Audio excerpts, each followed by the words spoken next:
Kita masuk di segmen Kompas Bisnis bersama saya Breman Atenaya, Saudara. Menteri Pertanian Amran Sulaiman mengklaim harga beras berangsur turun. Untuk menjaga stabilitas harga beras, pemerintah akan melakukan operasi pasar hingga bulan Desember 2025 mendatang.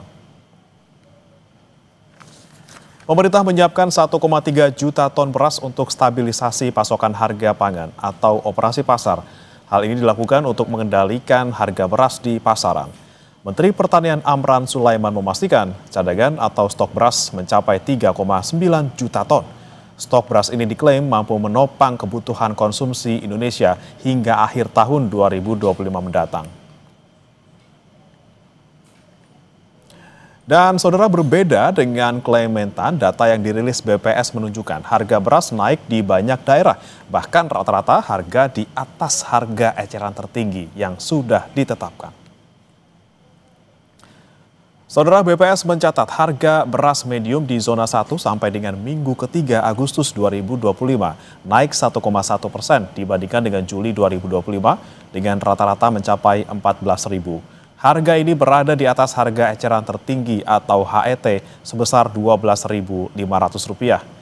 Sedangkan untuk premium tercatat naik 0,83%, harga beras menyentuh Rp15.437 per kilogram di atas HET yang Rp14.900. Di zona 2 dan 3 juga nasibnya tidak berbeda, saudara, di atas harga eceran pemerintah. Kenaikan terus tajam padahal penetapan HET beras tertuang dalam surat keputusan Kepala Bappenas nomor 299 tahun 2025 tertanggal 22 Agustus 2025. Untuk HET beras zona 1, beras medium di kisaran Rp13.500 dan beras premium Rp14.900. Kemudian HET beras zona 2 untuk beras medium Rp14.000 dan beras premium Rp15.400. Sementara itu, saudara, HET beras zona 3, beras medium Rp15.500 dan beras premium Rp15.800.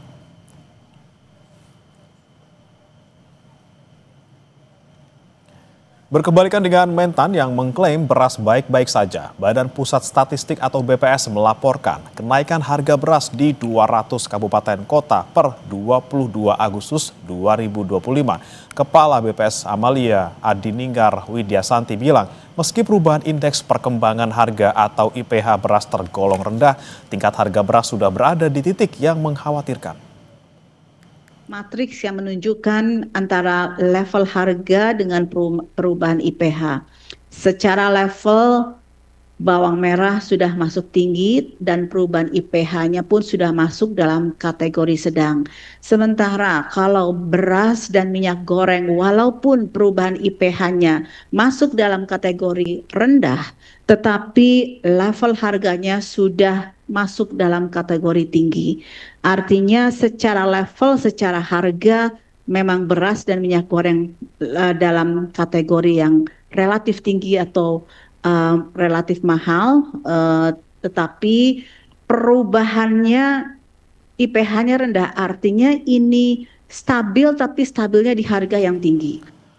Satgas Pangan Polda Jawa Timur bersama Bulog dan dinas terkait melakukan razia harga beras di sejumlah pasar tradisional maupun retail modern. Operasi pasar juga digelar. Operasi pasar murah di pasar tradisional Wonokromo, Surabaya, Jawa Timur disambut antusias warga. Warga bahkan rela antre panjang demi mendapatkan beras murah yang dijual Polda Jatim bersama Bulog. Beras jenis SPHP dijual dengan harga Rp11.000 per kilogram atau Rp55.000 per kemasan isi 5 kilogram. Harga ini jauh lebih murah dibandingkan harga pasaran yang masih berkisar Rp16.000 hingga Rp17.000 per kilogram. Pengecekan harga beras di masyarakat di dalam pasar ditemukan bahwa harga beras masih tinggi. Untuk itu kami dari Ditreskrimsus Polda Jatim hari ini melaksanakan jual beras murah, beras SPHP dari Bulog.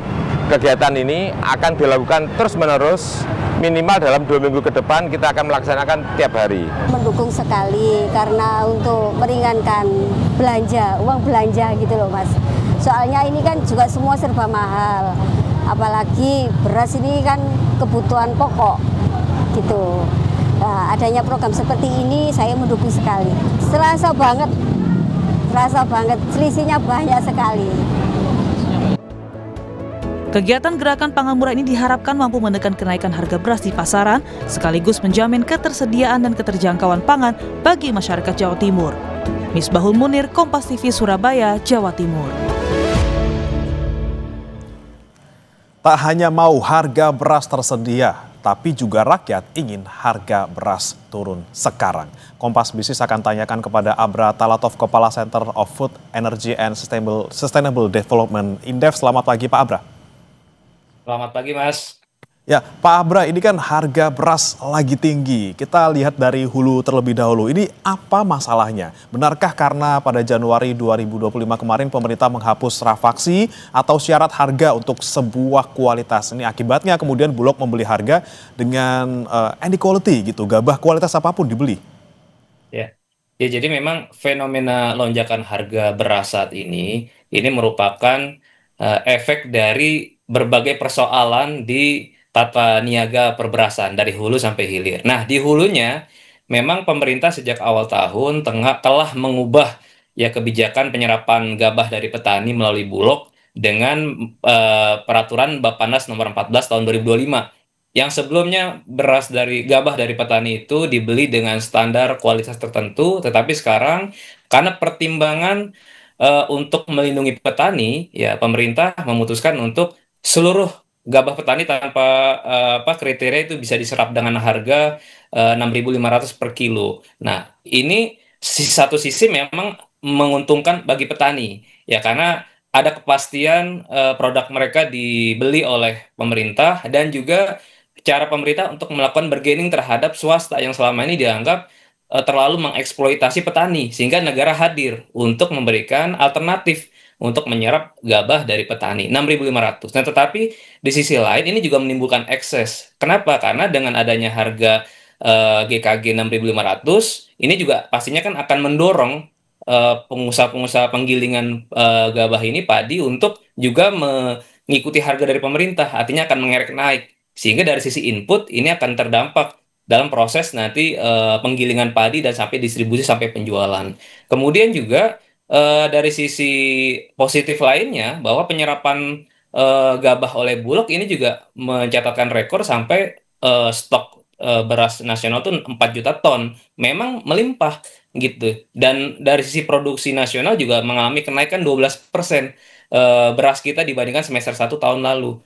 Tapi yang menjadi anomali adalah di tengah surplus dan produksi beras yang melimpah, tetapi kenapa justru harga beras di konsumen ini trennya melonjak terus. Bahkan kami terus memonitor dari awal tahun. Harga beras kita dibandingkan rata-rata harga beras global itu jauh lebih tinggi. Ini kan suatu kejanggalan gitu. Ada keanehan. Berarti kan persoalan itu dari sisi mana saja? Apakah dari hulu saja atau juga dari sisi tengah dan dari sisi hilir? Oke, kalau dari sisi tengahnya nih Pak Abra, atau dari sisi pengolahan, apa yang sebenarnya membuat harga beras kemudian tinggi di tengah-tengah ini, dan pertanyaan utamanya adalah siapa kemudian di balik industri pengolahan beras ini?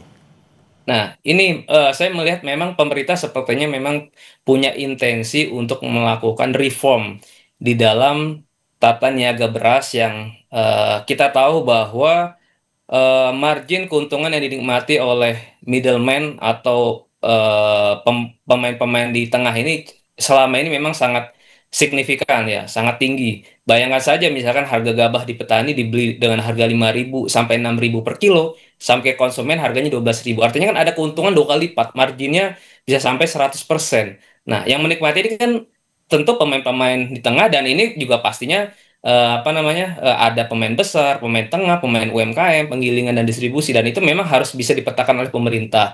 Nah, maka memang pastinya ketika ada kebijakan cukup drastis ini di sisi hulu, kemudian di sisi hilirnya juga pemerintah melakukan intervensi, itu pasti biasanya akan ada respon, akan ada reaksi juga dari para pemain-pemain yang selama ini berada di zona nyaman. Dan itu wajar. Nah, tinggal pemerintah bagaimana ini juga bisa menata ulang dan bisa melakukan stabilisasi harga beras sampai di level konsumen, dan kan sudah ada wacana juga pemerintah untuk melakukan pendataan terhadap pemain-pemain penggilingan padi yang besar maupun yang menengah. Artinya akan ada pengaturan dan pengawasan yang lebih lebih rigid lah. Ini semata-mata demi menata ulang ya supaya tata niaga beras kita lebih kondusif, lebih bersaing secara sehat, gitu Mas. Oke, pengawasan dan tata ulang untuk pemain di industri tengah ini ya Pak yang kemudian penting. Tapi kalau kita bicara soal hilirnya nih, kayaknya kok masyarakat yang paling menderita karena harga beras tinggi sekarang gitu ya. Kemudian sudah ada HET, tapi harga beras masih mahal aja. Nah, kualitas kan sebenarnya kan kita bisa bilang ini kan harga mati tuh Pak. Tapi buktinya SPHP yang sudah disalurkan nggak laku juga. Ini hilir lagi ruwet banget. Siapa yang paling bertanggung jawab sebenarnya? Ya, ya betul. Jadi memang meskipun pemerintah sudah menetapkan harga eceran tertinggi HET baik beras medium maupun premium, tetapi kan prakteknya ya harga di lapangan itu pasti jauh lebih mahal dibandingkan HET. Bahkan sekarang sudah di range 17.000 sampai 20.000 per kilo. Bahkan untuk di zona 3 di wilayah timur sampai 60.000 per kilo. Makanya tadi conference dari BPS itu mengkonfirmasi bahwa terjadi kedaruratan di sisi konsumen. Artinya kan di atas kertas aturan sudah ada HET, tetapi dalam hal pengawasan dan tindakan ataupun pemberian sanksi seperti apa ini kan tidak berjalan, tidak connect antara aturan dan implementasi. Kemudian kemarin juga muncul skandal beras oplosan, di mana masyarakat ya khususnya menengah atas yang menginginkan beras premium yang dengan harga lebih mahal ternyata ditipu ya, terjadi manipulasi terhadap produk yang dijual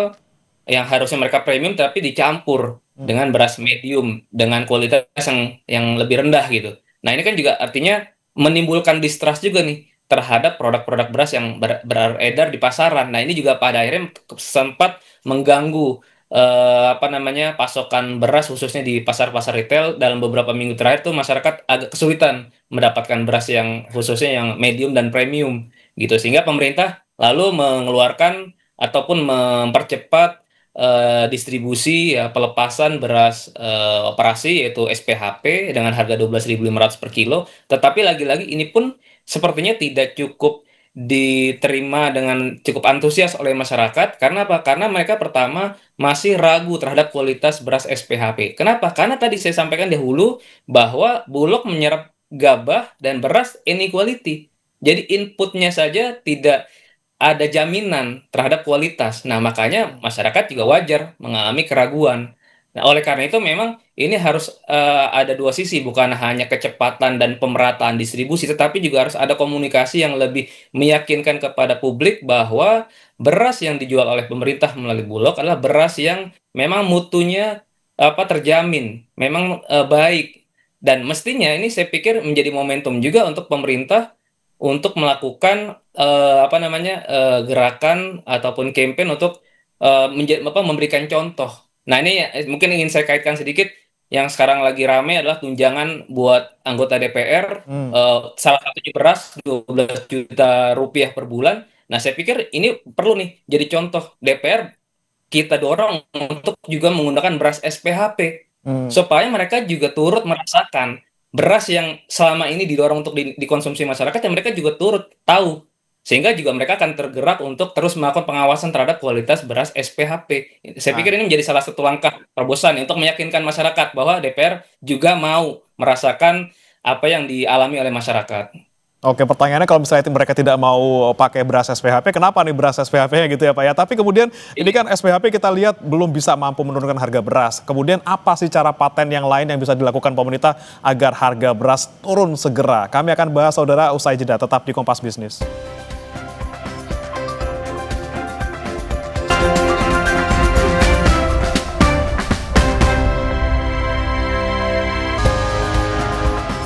Kembali di Kompas Bisnis, Saudara. Menteri Pertanian Amran Sulaiman mengklaim harga beras berangsur turun. Untuk menjaga stabilitas harga beras, pemerintah akan melakukan operasi pasar hingga bulan Desember 2025 mendatang. Pemerintah menyiapkan 1,3 juta ton beras untuk stabilisasi pasokan harga pangan atau operasi pasar.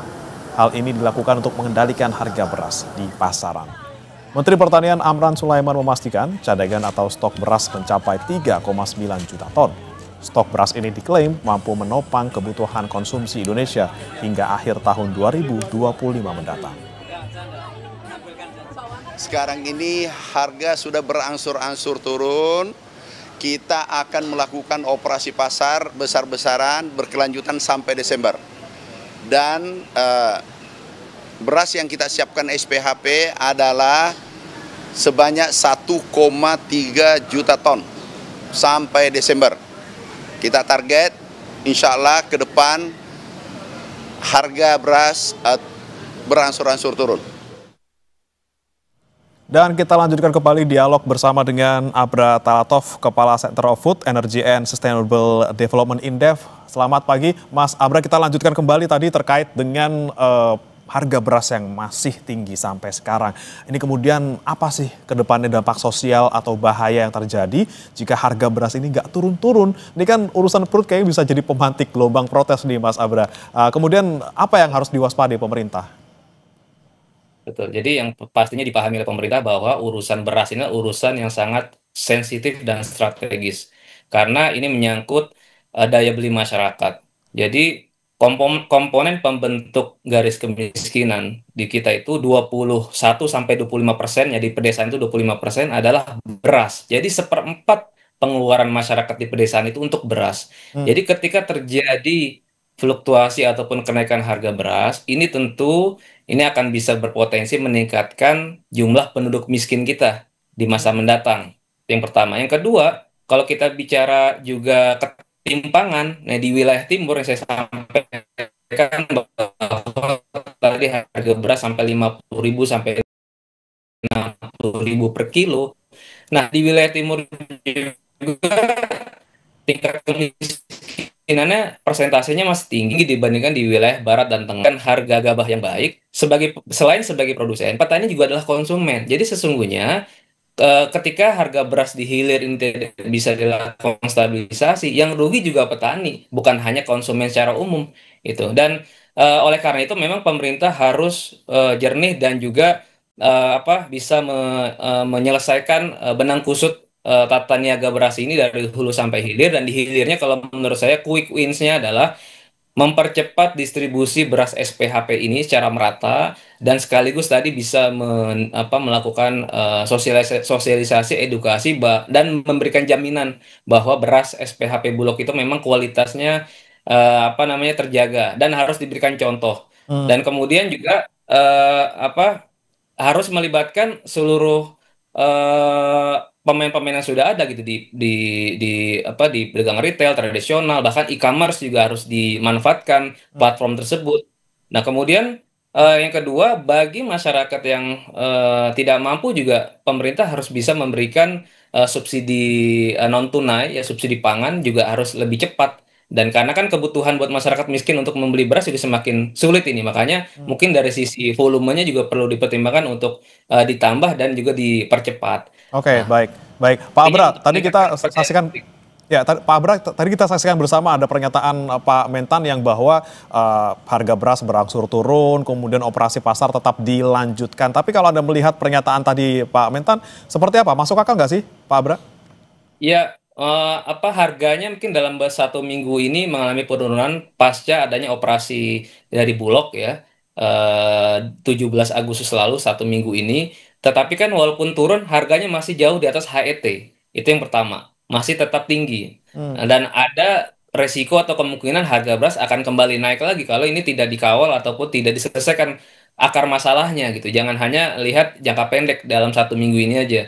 Jadi yang kemudian saya pikir juga penting adalah bagaimana pemerintah ya bisa melakukan koordinasi penguatan dengan para pemain-pemain di sektor beras ini, khususnya di sisi tengah penggilingan padi. Artinya khususnya penggilingan padi menengah kecil, ini juga pemerintah harus memberikan afirmasi, memberikan dukungan, membantu mereka agar kualitas beras yang dihasilkan di penggilingan padi menengah dan kecil ini juga terangkat, misalnya dengan melakukan pemberian mesin permajaan mesin penggilingan, pemberian insentif kur dan sebagainya, intinya untuk supaya mereka juga hasilnya semakin produktif. Kedua, juga melibatkan kelembagaan di wilayah perdesaan, misalnya BUMDes ataupun koperasi desa yang saat ini sedang didorong pemerintah, untuk mereka juga ditugaskan atau didorong untuk melakukan penyerapan gabah ke petani. Jadi tugas menyerap gabah bukan hanya dibebankan kepada Bulog, tetapi juga BUMDes dan koperasi desa, mereka juga bisa masuk dalam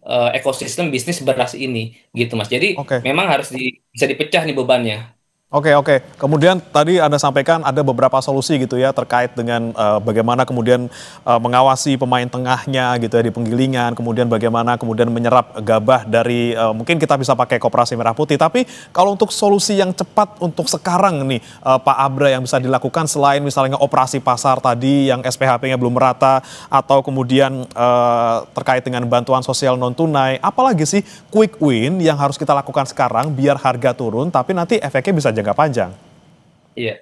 Ya, saya pikir quick win-nya satu mungkin tadi berangkat dari sisi hulu karena adanya kebijakan penyerapan gabah tanpa rafaksi itu menimbulkan ekses ya terhadap ada kekhawatiran bagi konsumen bahwa beras Bulog ini kualitasnya tidak sesuai ekspektasi mereka. Maka saya memberikan masukan bahwa barangkali pemerintah perlu mempertimbangkan pemberlakuan rafaksi secara ringan ya, secara gradual, artinya misalnya ketika saat panen raya atau di wilayah-wilayah yang mengalami surplus itu diterapkan kebijakan rafaksi terbatas. Jadi supaya juga memberikan insentif bagi petani yang memang produksi gabahnya berkualitas. Jadi ini kan dipukul rata, petani yang kualitasnya baik sama yang tidak baik, harga yang diterima sama. Gitu. Ini juga akan dalam jangka panjang juga menjaga kualitas beras nasional kita juga menjadi insentif gitu. Kemudian juga dan ini juga tadi akan berpengaruh terhadap persaingan di gabah di pelaku usaha swasta juga khususnya yang menengah kecil gitu. Ini akan menjadi insentif lah dalam jangka panjang. Dan pada akhirnya nanti di sisi hilirnya juga masyarakat akan yakin bahwa ternyata Bulog bisa memastikan beras yang diserap adalah yang berkualitas sehingga mereka mau membeli. Dan yang satu lagi Mas penting juga adalah Ya. perlu adanya transparansi standar mutu terhadap beras maupun gabah yang dimiliki oleh Bulog maupun swasta. Jadi perlu ada lembaga independen yang memang bisa mengeluarkan sertifikasi mutu tadi, misalkan BSN ataupun SNI, BPOM, ya intinya lembaga akreditasi yang bisa meyakinkan publik secara independen bahwa berasnya memang kualitas mutunya terjaga Oke. dan pada akhirnya tidak mengesankan bahwa terjadi monopoli oleh Bulog, gitu Mas. Oke, ini ya rafaksi secara terbatas ke beras yang kualitasnya yang baik gitu ya. Kemudian nanti bisa sampai ke hilir juga beras kualitas baik dan dipastikan